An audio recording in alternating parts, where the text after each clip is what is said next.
Salut à tous, Steve Savio sur la Neos TV, je suis avec Christophe Beauval aujourd'hui, comment tu vas? Bonjour, ça va bien et toi? Eh ben ça va, alors moi je reviens de vacances mais toi tu n'es pas encore parti, alors voilà, un petit mot de soutien pour Christophe qui n'est pas encore en vacances, il faut quand même voilà, le savoir, et malgré ça, il est là pour nous parler de Data Loss Prevention, et ça va être pas mal parce que on ne veut pas perdre nos données, on veut prévenir plutôt que guérir. Et Exactement. ça va être tout le sujet de ce 1330. Écoute, si tu veux, on peut démarrer. On peut lancer Bah, la partie slide dans un premier temps, sachant qu'il va y avoir en plus des démos, des trucs de dingue. exactement. Donc, bienvenue sur ce 1330 qui sera dédié un petit peu sur la sécurité. Donc, Microsoft DLP, alias Data Loss Prevention, est un outil de Microsoft qui va nous permettre de prévenir tout ce qui est exposition.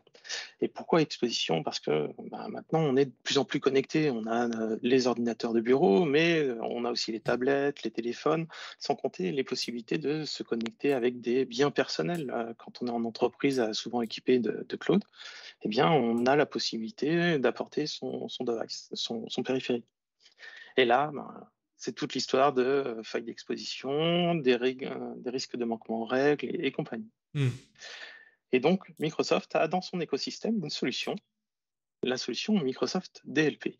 Donc là, on peut voir que dans ce diagramme, on a la partie classification qui est au centre. Cette partie classification sera un moyen de support pour DLP, mais DLP va être applicable sur tout l'ensemble de la solution Microsoft et plus, puisque ça va pouvoir aussi de faire de la sécurité sur du on-prem, sur des applications tierces, sur des périphériques également. Donc là, on a un petit exemple avec tout ce qui est faille possible avec des clés USB, des impressions, des partages Bluetooth ou autres, et bien entendu la suite Office. Donc tout cela, ça va être imbriqué un petit peu les uns avec les autres, ce qui va vous permettre d'avoir une sécurité optimale. Donc, comme vu avant, on a beaucoup d'expositions. Il faut savoir aussi que il y a aussi beaucoup plus de solutions multi-cloud, multi-apps, multi-plateformes, Mhm. qui fait que on peut se connecter un peu n'importe où, aussi bien à l'aéroport, dans les cafés, aussi bien chez soi et autres. C'est autant de risques possibles de fuite d'informations. Donc, il faut s'en protéger. Et comment on s'en protège? En mettant en place des règles de sécurité, et notamment DLP, Data Loss Prévention, va pouvoir supporter, comme je disais avant, une prévention sur la partie cloud, une prévention sur la partie endpoint, donc c'est-à-dire les périphériques, et également tout ce qui est donc partage réseau, les applications tierces. Et ça s'applique sur les data at rest, in motion et en transit. Donc c'est-à-dire que quel que soit l'état de la donnée, il y aura une sécurité qui sera applicable. Ça, c'est intéressant. Mhm. Autre avantage, ça sera un outil qui est central.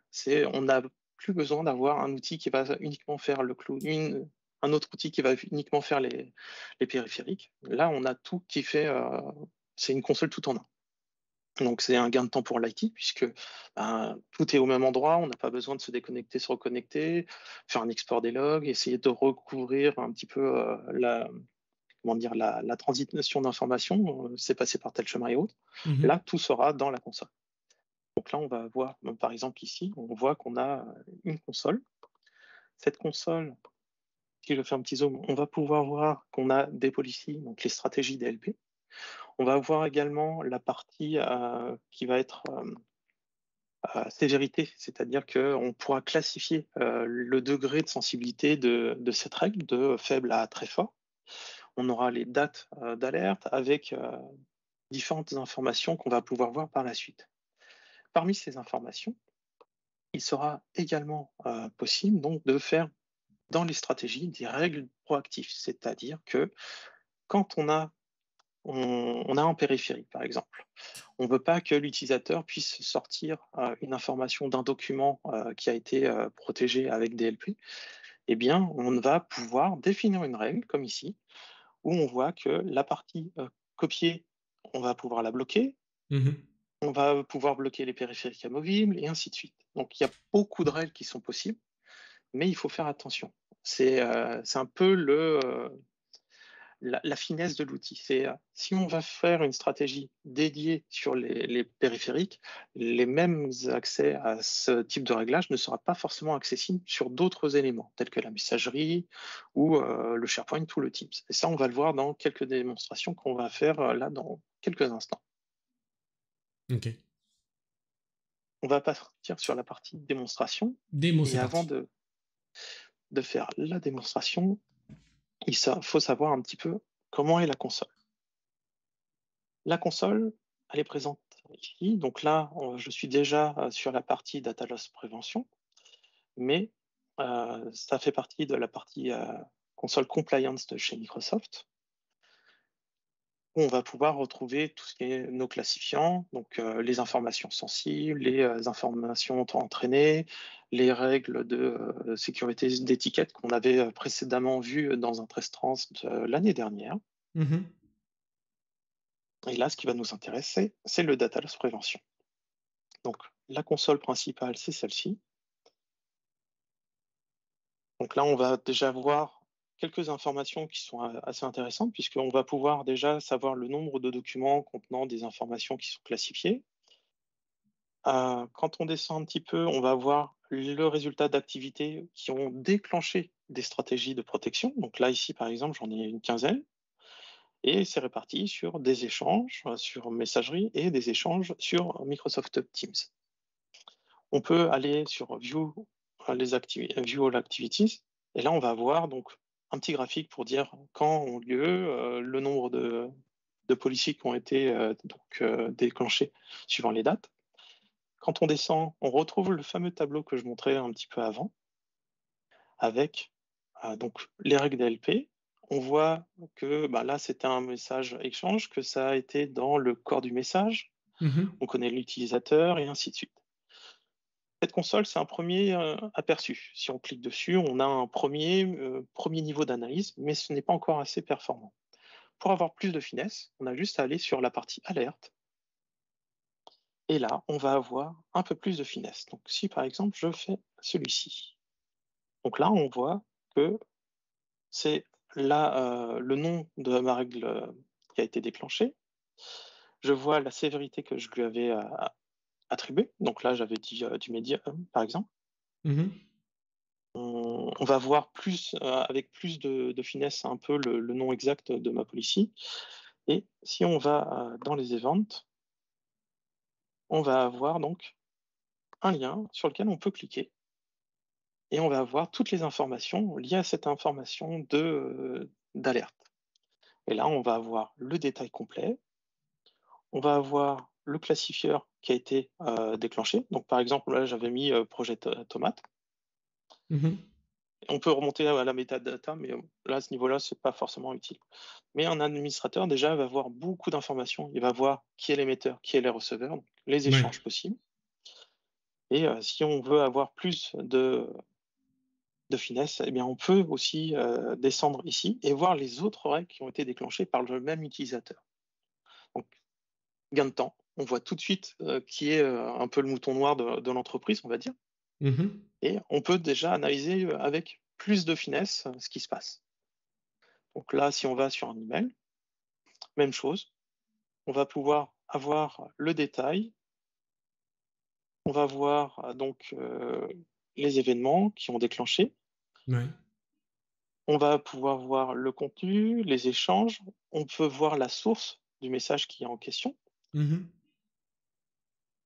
On peut vérifier le classifieur, donc l'information qui a déclenché. On voit l'information, on va voir la partie de message qui est concernée, ainsi de suite. Si on s'aperçoit que c'est un faux positif, eh bien on fait un autre match et puis on passe au D'accord. suivant. Si on veut avoir plus de détails, on peut télécharger l'email pour faire une analyse Mhm. plus avancée. Donc ça, c'est la partie détail. Sinon, pour la partie policier, donc les stratégies, ici, je vais vous présenter 3 stratégies. Une qui sera sur la partie Teams, donc les échanges en message. Une sur la partie mail, avec la même règle, mais attribuée sur la partie mail différente de celle de Teams. Et une autre règle qui est un petit peu plus complexe, et qui est très sympa aussi, qui va vous permettre de faire une petite vérification avant d'envoi si jamais il y a un déclenchement. Ouais. Pas mal ça. Donc, ouais. Là, on est plus sur la prévention, comme on disait tout à l'heure. Oui, c'est vraiment de la prévention. Donc là, par exemple, ici, si on veut, par exemple, si on est une grosse société et qu'on a des équipes pour chaque pays ou pour chaque division, on peut attribuer le monitoring de ces règles à certains administrateurs. Donc ça, c'est la grande nouveauté depuis quelques mois, la possibilité de réduire la portée de toutes les règles. Ici, on va pouvoir donc choisir les différentes sources où on va vouloir appliquer la règle. Donc là, en l'occurrence, j'avais choisi Teams. Ici, on va avoir le résumé de notre règle. Si jamais on veut en créer une complémentaire, on peut encore en créer une autre. Et si on veut la modifier, on a juste à faire le petit crayon. Et là, on va arriver dans le plus gros détail. Donc, pour la partie Teams, qu'est-ce que je me suis fait comme règle? Je me suis dit que je me base sur une information sensible. Cette information sensible porte sur Neos Projet. Donc, dans cette règle-là, on pourra la voir après si ça intéresse du monde, où j'ai classifié les noms des projets sensibles de l'entreprise et j'ai mis un mot complémentaire qui va pouvoir accompagner cette vérification. Ouais. Comme ça, si jamais on a par exemple des mots assez bateaux tels que tomate dans une phrase, on ne va pas déclencher une règle pour juste le mot tomate. Non. Par contre, on le couple avec un autre mot tel que projet ou Super project tomate, par en exemple. anglais, voilà, ou super tomate, eh bien, on va pouvoir spécifier justement cette règle. Okay. On peut rajouter d'autres informations sensibles. Donc, ce n'est pas limité à faire une règle sur une condition, mais on peut en rajouter d'autres. On va pouvoir appliquer des actions. Donc là, en l'occurrence, je vais faire une restriction. Je vais bloquer tout le monde, mais je pourrais bloquer uniquement les personnes hors de l'entreprise. Là, c'est un peu moins intéressant puisqu'on est sur du Teams. Si jamais on a un Teams d'entreprise, généralement, on le verrouille pour être en communication uniquement interne. C'est ce qui est les bonnes pratiques, on va dire, pour éviter déjà les fuites d'informations. On l'ouvre au cas par cas. Il y a la possibilité de pouvoir donner des informations. Donc là, par exemple, on va pouvoir communiquer à l'utilisateur que, attention, l'information sensible qui est dans le message, ça interdit, il faut pas l'envoyer. Ouais. On va Oui, c'est pouvoir plutôt pas faire mal ça. C'est comment? des envois de rapports. C'est un pop-up qui arrive? Alors, c'est un petit pop-up au-dessus de la saisie. Après, ce petit pop-up, de temps en temps, il a un petit peu de mal à arriver. Il est un peu lent au niveau de la détection. Par contre, au niveau de son action, elle reste présente. Ça, on va le voir. Et là, après, on valide la sauvegarde, on retrouve le résultat. On fait suivant, on va avoir ensuite le mode d'application. Soit on veut le tester avant de faire quoi que ce soit. Donc, on choisit test.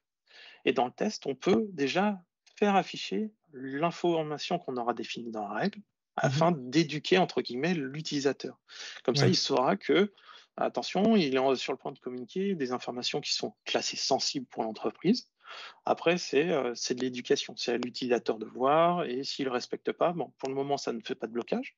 Par contre, si on la met en actif, là, c'est les règles de blocage qu'on aura définies qui vont s'appliquer. Okay.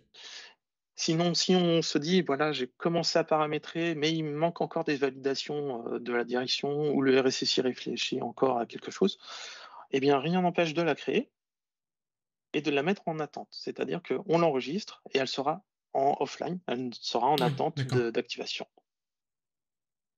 Oui, tu peux travailler a priori jusqu'à ce que finalement on valide et paf. Donc là, après, je ne vais pas faire suivant puisque sinon ça va revalider ma policy. Non.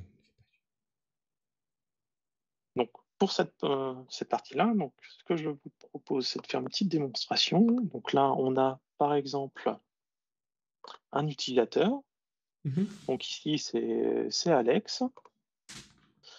Et il va commencer à discuter avec Diego, par exemple. Donc là, on va faire bonjour Diego. Hop, je vais chercher la fenêtre de Diego aussi. Hop, Diego, voilà. Vas-y. Il paraît qu'il est libre dans sa tête, le mec. Ça va être. Hop, là, on a notre Teams. Voilà, donc on a bien le message qui apparaît sans problème. Mhm. Tu as le projet tomate, Ah, attention, par la exemple. tomate. Donc là, on voit tout de suite que le message Ah ouais, très est bien, très bloqué. bien. Comment ça se passe ici? On a l'information que lui, son expéditeur, donc il a tapé le message qui conforme Mhm. qu'il y a une règle d'attribution. Et donc, si je retourne de ce côté-là, non, je suis toujours sur le même, c'est ici. Mon destinataire ne voit absolument pas Mhm. ce qu'il s'est affiché. Il voit simplement un message qui dit qu'il y a une stratégie de l'organisation Mhm. qui a bloqué ce message. Comme on aura fait de la communication en avance de phase avec tous les utilisateurs, ils savent qu'on a commencé à mettre en place des sécurités sur les communications. Ils Ouais. pourront comprendre que c'est des sécurités d'entreprise. Il ne faut pas mettre en place des règles de sécurité comme ça sans avoir informé les utilisateurs. Ouais, Sinon, c'est un peu c'est dommage, un ouais. coût à avoir. C'est un peu C'est compliqué. surtout que le support technique il va être débordé d'appels Bien sûr. pour pas grand-chose. Voilà, donc là, c'est valable dans les deux sens. Hein. C'est si jamais lui, il veut dire que le projet tomate se passe mal.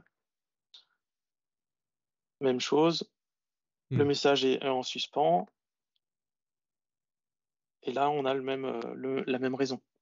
Et du coup, dans la console que tu nous as montré tout à l'heure, bon, on va voir justement que ces messages-là sont intervenus.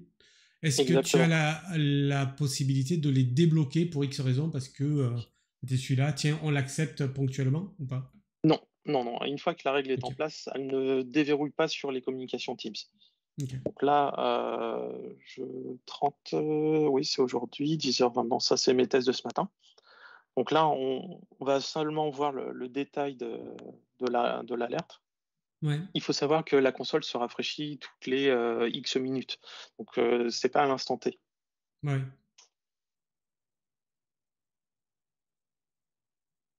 Et donc là, bon, par exemple, on voit que c'est le test que j'ai fait ce matin pour Bien sûr, vérifier ouais. que tout fonctionnait bien. On a bien l'information que ça a été bloqué. On va retrouver le projet, Mhm. et ainsi de suite. Mais à aucun moment, on va pouvoir le débloquer. C'est valable pour d'autres cas de figure qui sont, bon, par exemple, la messagerie. Donc là, on va faire un petit point sur la partie envoi de mail, par exemple. Ouais. Alors, on va reprendre ici nos deux personnes qui veulent communiquer. Ben oui, ils vont tout essayer, les mecs, hein. Ah Teams, oui, ça n'a pas complètement, marché, ils vont essayer les mails. c'est ça. Donc là, on a fait une règle pour les mails. Je pense pas l'avoir encore montré, mais justement, on va pouvoir le faire. Donc, hop, je reprends Alex.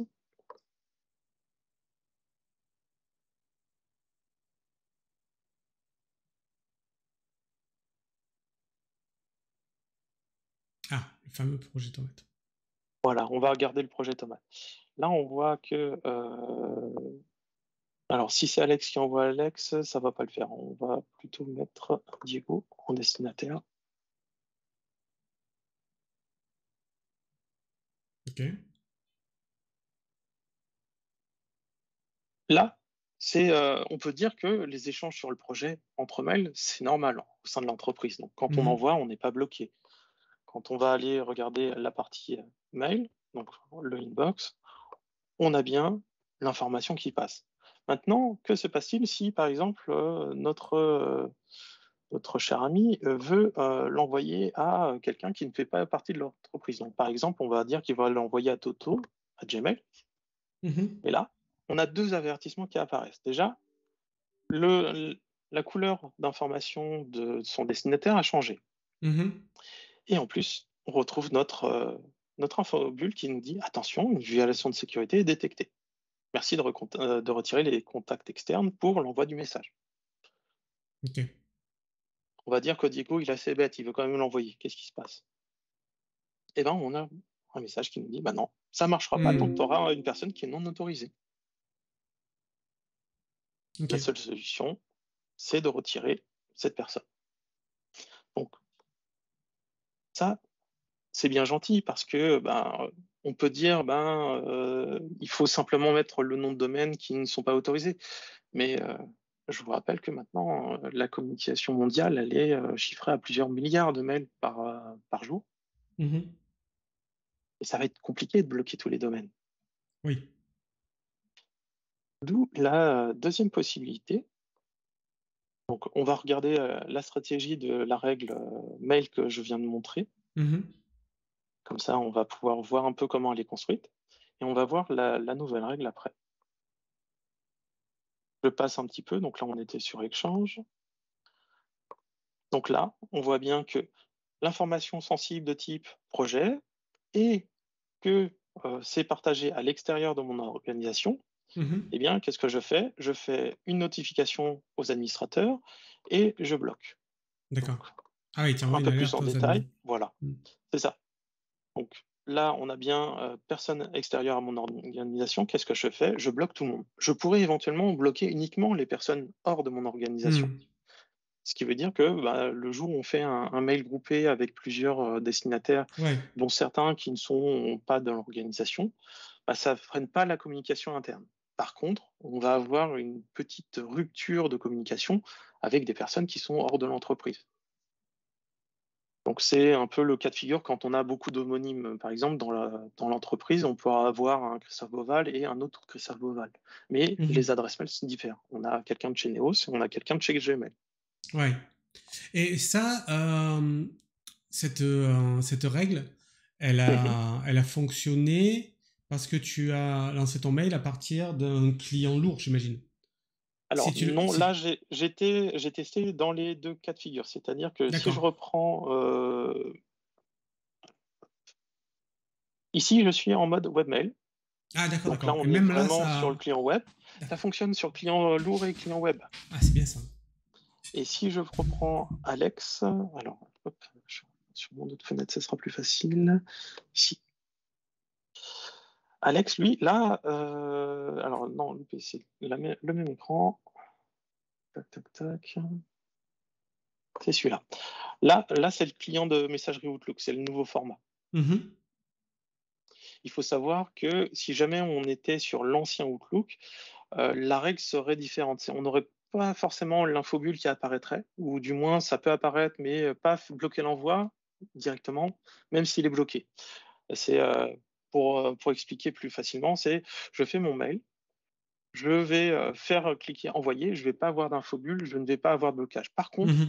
je vais recevoir un mail qui va me dire que Ouais. ben, mon alerte de sécurité a déclenché quelque chose. C'est ce que Ok, j'ai ok. fait juste avant. Ouais, ouais, on connaît ça. Voilà, donc Ce mode de fonctionnement. Ouais. je me suis mis sur la nouvelle interface pour la démonstration et sur l'ancienne, on recevait ce mail en disant un conflit de sécurité a été détecté. Donc ça, c'est les règles que j'ai mis.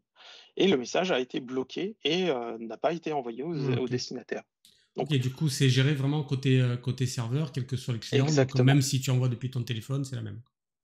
exactement. Ok. Donc on pourrait être sur un appareil mobile, c'est la même règle qui va s'appliquer. Mhm. Donc là, on est sur cette démonstration avec les informations. Donc on voit que je pouvais apply action. Donc ça, c'est des paramètres qui sont personnels. Enfin, c'est pas personnalisable. On va dire que c'est des personnalisations que Microsoft met à disposition afin de pouvoir faire un paramétrage du mail pour le destinataire. Comme ça, Mhm. il a des informations de qu'est-ce qui a été déclenché et qu'est-ce qui est pourquoi. Comme ça, il est un petit peu au courant de ce qu'il fait.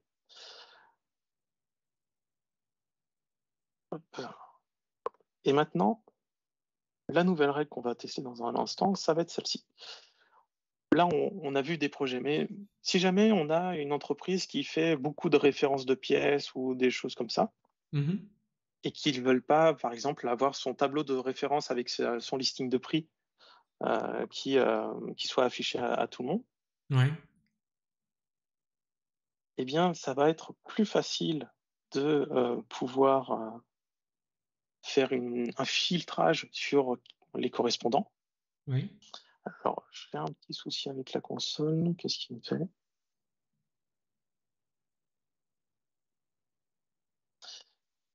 On va recommencer. Hop. Mieux.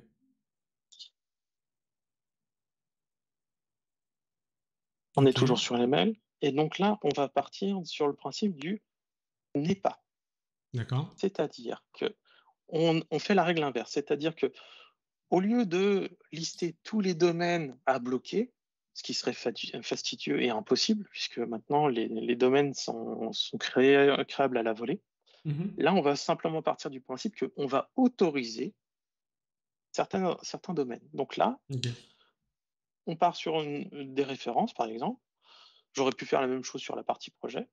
Et n'est pas un domaine de destination suivant, donc Toto de la Forêt, Néo-Saisi, et ainsi de suite. Mhm. Et j'ai rajouté aussi mon nom de domaine, donc j'ai pas personnalisé volontairement, comme ça on le voit bien. Oui. Et pourquoi le mettre? Eh bien, tout simplement que si jamais on ne le mettait pas, tous les mails contenant ces informations-là partiraient dans la règle d'action qu'on va définir. Et la règle d'action, c'est je fais un transfert du message pour approbation. Donc là, on D'accord. commence à avoir un circuit de D'accord. validation qui se met en Mhm. place. Et donc, afin de moins solliciter les administrateurs pour tout valider ou simplement une personne qui sera en charge de ça, ben, le fait de rajouter son nom de domaine, ça évite le blocage.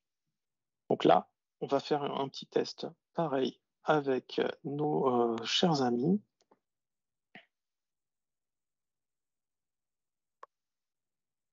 Donc là, je vais faire un nouveau mail, toujours à Diego, les refs. Donc là, je prends les références. Donc là, c'est mes références qui vont faire un blocage de la policy. Et Mhm. ici, un accès possible. Donc, je l'envoie à Diego. Qu'est-ce qui va se passer chez Diego? Il va bien recevoir son message. Donc, on l'a là. Donc, pareil, Diego, il va vouloir le transférer à quelqu'un qui ne fait pas partie de Ouais. l'entreprise. Donc, on va dire que c'est toujours tuto.gmail. Ouais. Et là, on a toujours un message qui nous dit que c'est pas autorisé. Et Mhm. s'il va envoyer, là, on aura un filtrage qui va se faire, un conflit de sécurité. On a bien le message qui dit que bah, ça a été détecté, c'est en phase de révision. Et donc, D'accord. ma personne qui est en charge de la révision, c'est mon admin. Mon admin, il va recevoir un mail avec l'information suivante et avec sa possibilité de j'approuve ou je D'accord, rejette. d'accord. Ouais, c'est pas mal Si ça. je rejette, je peux éditer l'information du pourquoi je dis bah non, Mhm. ou je peux simplement répondre que c'est bloqué et puis envoyer. D'accord. Donc là, si je le fais en bateau et que je retourne chez Diego, tac, tac, tac, Diego, il va recevoir un mail en disant bah, votre message a été refusé par le modérateur. Mhm. Voilà. Donc c'est des règles qui sont très puissantes et qu'il va falloir vraiment affiner pour être sûr de ne pas bloquer euh, les Oui. utilisateurs. Ou alors de devoir cliquer sur approuver toutes les 4 secondes. C'est ça. Et donc, pour finaliser un petit peu au niveau des écrans de démonstration, il y Mhm. a la possibilité de déployer un client sur les postes machines. Donc là, ici, on a un exemple d'écran d'alerte DLP, for endpoint, Mhm. où l'utilisateur a essayé de copier le contenu d'un document sensible et il est notifié donc par l'information D'accord. de DLP. Pareil avec cet écran-ci, où là, on va chercher à copier sur un support externe. Ouais. On a toujours la règle de blocage qui nous dit que DLP a bloqué quelque chose et on a l'information avec l'écran. Donc ça, c'est le client. Mais que se Mhm. passe-t-il quand on est sur un navigateur Edge, par exemple? Eh bien, DLP est intégré à Edge. Il va prendre en charge aussi le blocage sur la partie, par exemple, Dropbox, Mhm. qui est assez puissant comme outil. On voit bien qu'on a la possibilité déjà de mettre en place pas mal de sécurité. Ouais, c'est pas mal ça. Mm. C'est intéressant. Euh, Ouais. Tout à l'heure, on a dit, je veux pas que ces données soient envoyées à l'extérieur ou par exemple par Teams là. Oui, Mais on est d'accord que une capture d'écran, Ça pourra toujours passer. Alors, il y a, alors je ne sais plus sur la partie. Alors, il faudrait simplement aller là. On va faire DLP, hop, policier. On va créer rapidement une custom. Tac. On laisse comme ça. Tac.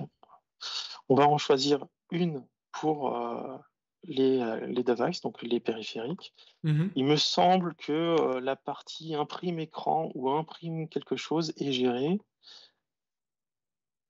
Et là, on va pouvoir donc auditer un restrict. Et là, on retrouve donc les fameuses copies. Donc copy to clipboard, copy to network, print.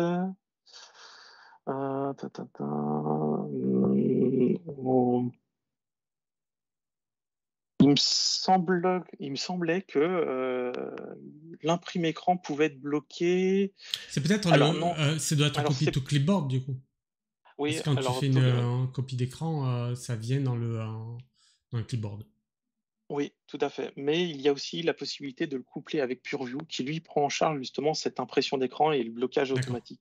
Donc là, il faut étiqueter son document pour avoir une vraie sécurité complémentaire. Là, on est vraiment sur de la prévention. Si jamais on veut protéger un document pour éviter la fuite, ça va beaucoup plus loin. Après, c'est un peu le jeu du chat et de la souris. Hein. Il y a les personnes qui vont vraiment essayer tous les moyens possibles. À un moment donné, si on n'a pas l'équipe de sécurité qui a réfléchi à cette possibilité, ça risquera de passer. C'est pour ça qu'il faut vraiment concevoir son plan de sécurité, faire des tests et des vérifications. Oui, de toute façon, on va régler, on va dire, 90% des problèmes comme ça, qui sont des erreurs d'étourderie ou ce genre de choses. Après, quand c'est de la malveillance, ça c'est autre chose, c'est un autre outil. Ça sera cet outil plus d'autres complémentaires. Parce que celui-ci va déjà quand même pas mal réduire la surface d'attaque, on va dire. Ouais. Mais il reste quand même des manques à combler par d'autres outils. Ok, très bien. Bah, c'était drôlement bien, hein, un outil bien intégré. Et avec la nouvelle interface Outlook, là, on a directement les notifications. On a vu que dans Teams aussi, c'était automatique. C'est très intéressant pour l'utilisateur aussi de savoir en l'instant T que c'est bloqué et pas tiens, c'est bon, j'ai envoyé mon mail et puis après il regarde ses mails 1 heure après, ah merde, il a été finalement refusé, tu vois. Oui, après, si on est encore sur l'ancienne interface, on a un mail qui arrive quasi instantanément en disant que le message a été bloqué. Ok, très bien. Ben, merci beaucoup Christophe, c'était bien cool. Ben, merci à toi. Alors, la semaine prochaine, dans le 1330, vous voulez tous savoir ce qu'il y aura, et moi aussi, du coup, c'est pour ça que j'ouvre mon calendrier à la vitesse du cheval qui souffle en tempête. Ce sera OData, et ce sera avec une petite nouvelle dans le 1330, Armel qui sera avec nous la semaine prochaine, OData. C'est à 13h30 mercredi. Voilà, j'ai envie de vous dire, je vous dis à bientôt. Merci beaucoup Christophe. Salut. Merci à toi. Au revoir.